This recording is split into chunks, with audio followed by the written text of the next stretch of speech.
Okay. Stoiks kanatoni. Kiachpota. It's a very cold morning and it's snowing. It is Monday, October 2nd, 2017, and we're just about halfway through the last summer lunar cycle. Awaka Siki some the deer moon. Just thought I'd come out and give a couple of updates. Three quick updates. Number one, rattlesnake season is over. So if you're waiting to take your dog to the coulee and run him off leash, it's safe now. There is going to be, if we get another warm up, there might be an odd snake moving around out there, but for the most part they will have already gone under, brumating, and the major danger for running your dogs and that kind of thing, or if you yourself just like to go off trail, you know, the season for off trail in the coulees of Lethbridge has begun. I am going to be completing my report for the season over the next day or two, so you can look for that on the Rattlesnakes of Lethbridge Facebook page. I'll be offering it in a PDF format. And this year was an odd year. We had close to 200 calls that we fielded, and out of those I think we moved just over 100 rattlesnakes. I think it was 104. These numbers are much different than any year previously in the program. In my report I'll have some of the comparisons. I'm not exactly sure, and you'll read that in the report, how to explain the big difference that we experienced. It's not a matter of the population growing, I don't think, because most of the snakes that I moved this season were mature snakes. They've been here over the same several years where we didn't have nearly as many incidents. So I don't think that's the problem. Or I don't think that's the cause. I shouldn't even call it a problem, just the cause. But I think it's probably a combination of the weather that we had this summer, the fact that it was an extended summer, a kind of a leap year on the Blackfoot calendar, an extra lunar cycle for summer,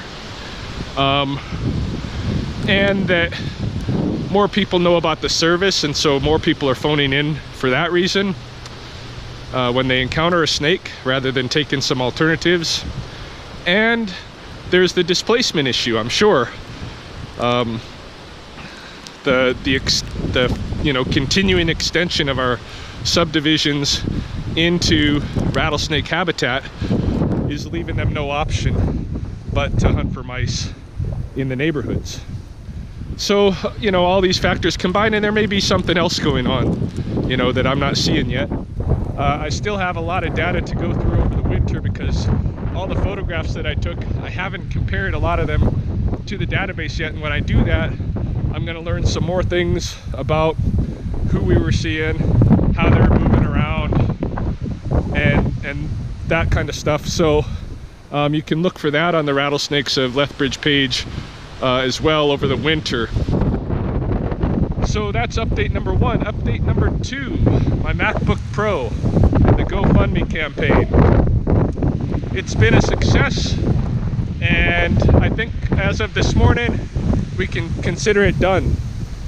When I woke up this morning and looked at the numbers, it was over $2,500 of the $3,000 goal, and I also had just over $500 come to me in direct contributions that didn't use the GoFundMe. Ooh, hope this wind is not causing too much problem on the recording. But anyway, yeah, I'm really grateful for what's happened with the GoFundMe, and Sheri and my friend Jonathan Redgun for setting that up and helping me out. It really is like essential to my livelihood and my continued public education work to have a really good laptop to use. And when mine died, I didn't know quite what I was going to do. So it's been a lifesaver. There was more than 60 people that contributed, and I put in for a withdrawal off the GoFundMe page yesterday. So when that money gets in my bank account in 3 to 5 days, I'll be going to place the order. The computer probably won't be here for 2 weeks yet, but of course when it shows up, I will make another update video and show you what all your contributions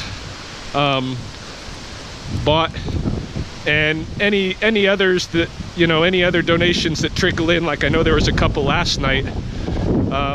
Those donations will be used toward the purchase of some of the accessories that I need. This thing, the new computer, the new MacBook Pros don't have regular ports like USB, compact flash, SD. So I'm gonna have to buy adapters for those, because all my other peripherals use those kind of storage with those kind of ports. So there will be a couple of extra costs. I also have to buy a Microsoft package. But all in all, it was a really successful campaign. I was overwhelmed this morning. I woke up, and when I was looking at the numbers, I just had this big lump in my throat and got a little teary-eyed because it really is overwhelming to know that I have that kind of support from the community for what I'm doing, and I'll certainly be continuing to do my work and share that, as well as teach what I can through the winter. I'll be visiting a lot of the schools in Lethbridge, and I'll keep up my work on YouTube and Facebook. So thank you for that, hugely. Update number 3, broken jaw. The rattlesnake that I picked up down off the Popson Park Road that had her jaw hanging open. I made a little video with her this morning. Why don't we take a look at that?